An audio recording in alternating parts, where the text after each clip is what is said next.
सबसे तेजस्वी राजा दशरथ जी की 3 पत्नियां थी। उनकी पहली पत्नी माता कौशल्या से प्रभु श्री राम का जन्म हुआ, माता कैकेयी से भरत जी का जन्म हुआ और माता सुमित्रा से लक्ष्मण और शत्रुघ्न जी का जन्म हुआ। चैत्र मास त्यात शुद्ध नवमी तिथि गंधयुक्त करीवात उष्ण हेकिति दोन प्रहरी कागशिरी सूर्य थांबला राम जन्मला सखी राम जन्मला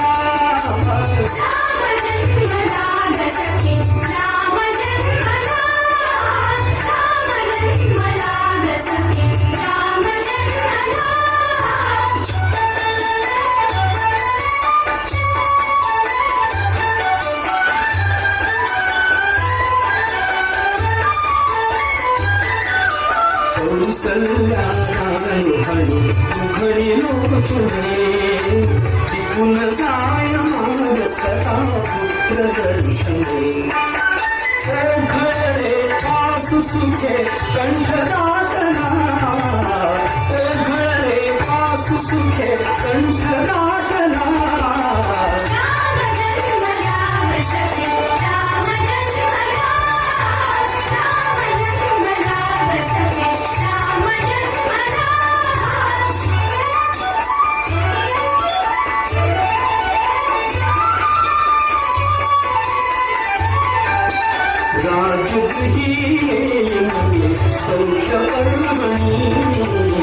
सौख्य कर्मणी पानामुल मंगला भेनुमंगणी दुंदुभितानाद तोच मुंडकोंडना दुंदुभितानाद तोच मुंडकोंडना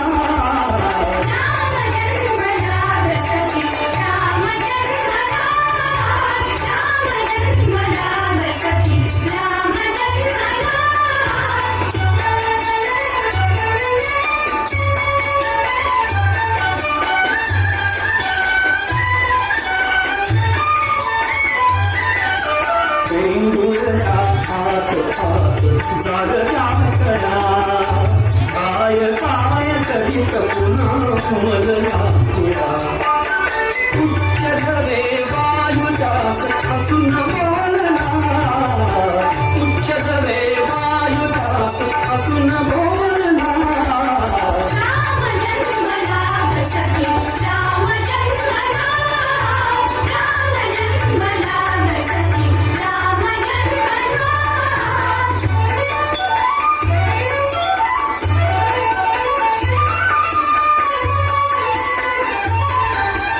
वार्ता ही सुखद जगी पोचली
शर्त रखी जिसमें उन्होंने शिव जी के धनुष को उठाकर उसमें रस्सी चढ़ाने वाले व्यक्ति से माता सीता का विवाह करने की शर्त शामिल थी। जब भगवान श्री राम की बारी आई तो श्री राम ने एक ही हाथ से धनुष उठा लिया और जैसे ही उसके तार को खींचने की कोशिश की वो धनुष टूट गया।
अयोध्या का सिंहासन और श्री राम के लिए 14 वर्ष का वनवास मांगा।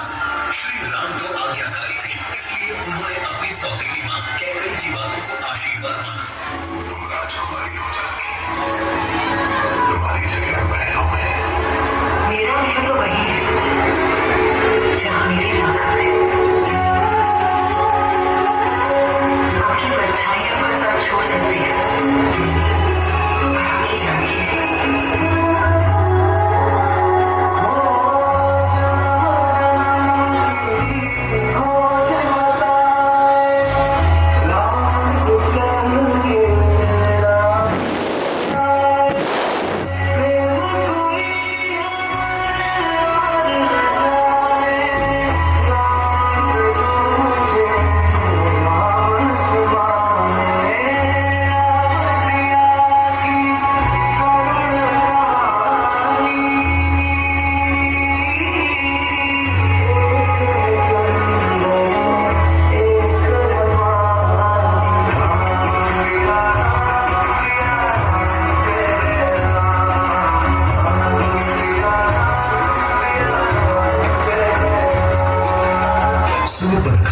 रावण की छोटी बहन एक सुंदर स्त्री के वेश में श्री राम को अपने वश में करने के लिए पंचवटी आती है। वहां उसका उद्देश्य पूरा न होने के कारण वो सीता माता पर आक्रमण करती है और उसी समय लक्ष्मण जी शूर्पणखा की नाक काट देते हैं। क्रोधित होकर प्रतिशोध लेने के लिए वो लंका वापस जाती है और अपने बड़े भाई रावण को माता सीता के विश्व सुंदरी रूप का वर्णन करती है और उसको लंका लाने का प्रस्ताव देती है। रावण अपने मामा मारीच को लेकर पंचवटी पहुंचता है और मारीच सोने के रण का रूप धरकर माता सीता के सामने जाता है। माता सीता स्वर्ण हिरण से प्रभावित होकर उसको प्राप्त करने की इच्छा जताती है और श्री राम को उसे पकड़ने के लिए कहती है। तो श्री राम हिरण को पकड़ने के लिए उसके पीछे भागते हैं और तीर मारते हैं और मारीच श्री राम की ध्वनि से माता सीता और लक्ष्मण जी को बचाने के लिए पुकारता है। माता सीता अपने स्वामी की चिंता में लक्ष्मण जी को उनके बड़े भाई की मदद करने का आदेश देती है, परंतु लक्ष्मण को संदेह होता है कि यह कोई दुष्ट शक्ति है। वह कुटिया के चारों तरफ लक्ष्मण रेखा बना के माता सीता को उस रेखा को न लांघने की बात कहकर वन की तरफ निकल जाते हैं। उसी समय राम एक ऋषि का रूप धारण करके भिक्षा मांगने कुटिया के बाहर आके पुकारता है, भिक्षाम दे, भिक्षाम दे।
सीता को अपमानित करके उन्हें ले गया।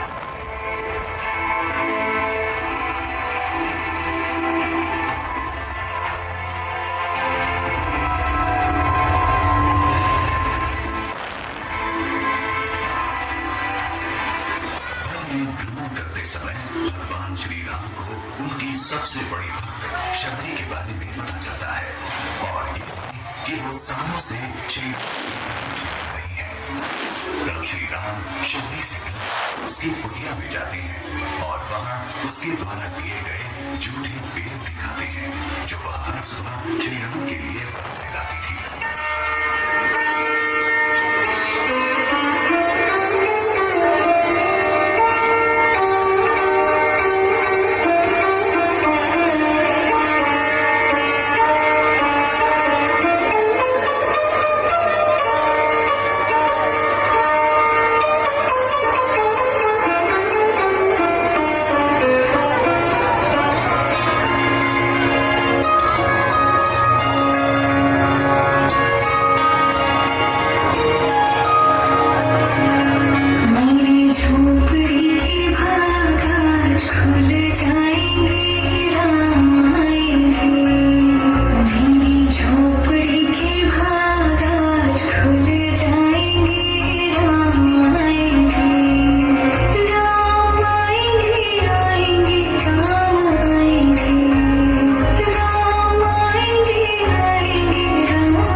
श्री राम को सुग्रीव से बुलाया। श्री राम को माता सीता के बारे में पता चला। जब माता सीता के आभूषण गौरव से भी थे, राजा सुग्रीव ने श्री राम को श्री राम को राजा पानी का बर्तन सुग्रीव को उसका राज्य वापस दिया और सुग्रीव ने अपनी पूरी वानर सेना देकर प्रभु श्री राम को माता सीता को ढूंढने का वचन दिया। फिर सुग्रीव ने अपनी वानर सेना को आदेश दिया कि वो चारों तरफ माता सीता की खोज में निकले। प्रभु श्री राम ने हनुमान जी को रंगों की अंगूठी दी और बोले कि माता सीता को मिलने के बाद ये अंगूठी लेना। हनुमान जी और वानर सेना दक्षिण की ओर बढ़ रहे थे।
जय श्री राम।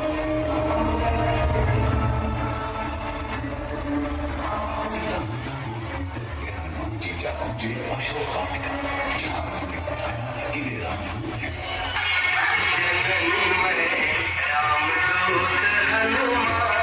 जननी में रामदूत हनुमान, चरण कमल में शत शत वंदन, कर दो मां कल्याण, मिला है अवसर आज महान।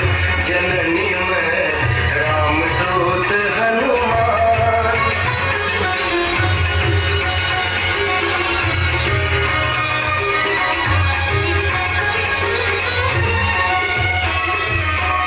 चमके कोटि सूर्य सम रघुवर, शीत चंद्र सी वाणी मधुकर, करके रावण हरण तुम्हारा, किया मृत्यु आह्वान।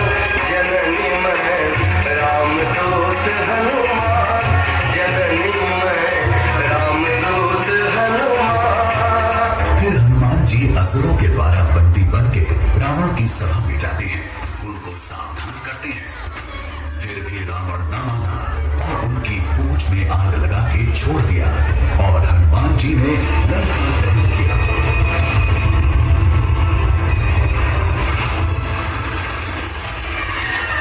विभीषण रावण को प्रभु श्री राम की शरण में आने के लिए समझाता है और रावण उसको निकाल देता है।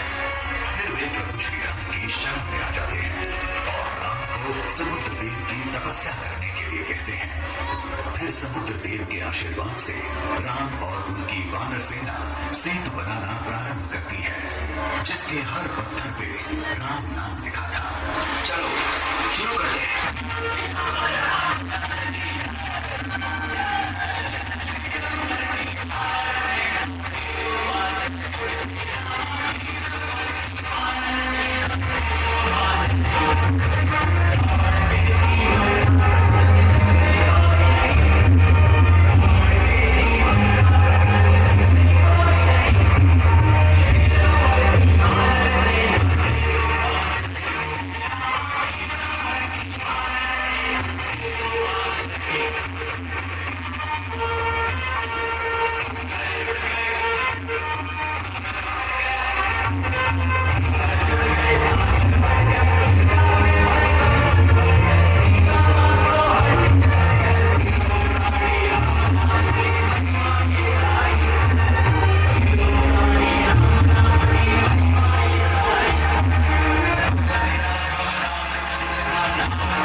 चाह में आने से मना कर देता है।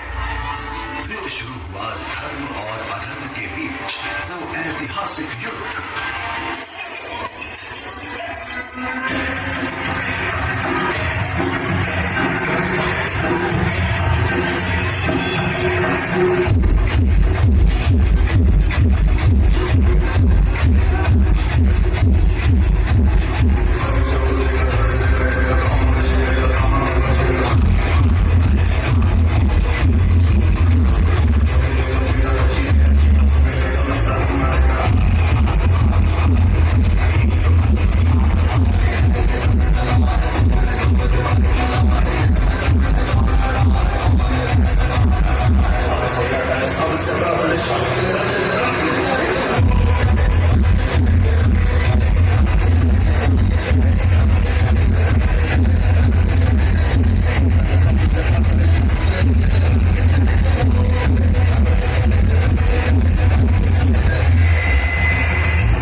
दशानंद भूमि पे और मुख से निकला जय श्री राम।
है